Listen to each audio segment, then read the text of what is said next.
সুতি, জঙ্গিপুর, ফারাক্কা, শামসেরগঞ্জ এই 4টি থানা এলাকায় যারা করেছে, এই একটা দাড়িওয়ালা লোক আছে নন্দীগ্রামে আমার বিরুদ্ধে লিফলেট দিতে গেছিল, মানিক মন্ডল।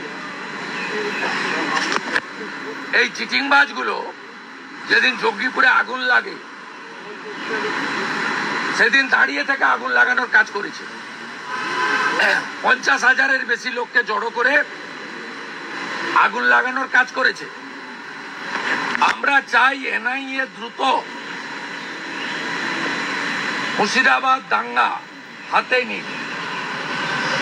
আমি ধন্যবাদ জানাবো কেন্দ্রীয় স্বরাষ্ট্র দপ্তরকে।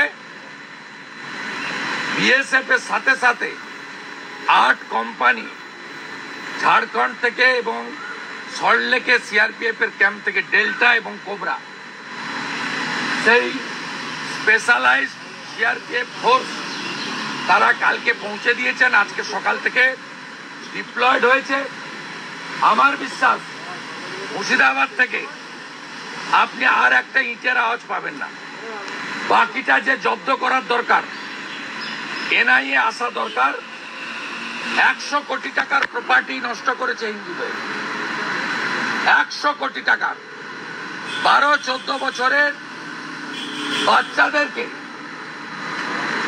উস্কে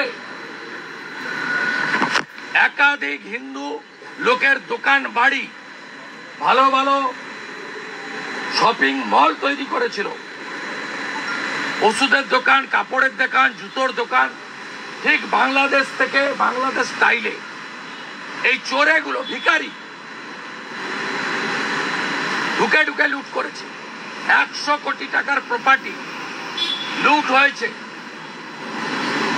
সত্যিতে ডাকবাংলো মোড়ে, ধুলিয়ান টাউনে, জঙ্গিপুরে এবং শামসেরগঞ্জের একাধিক গ্রামে।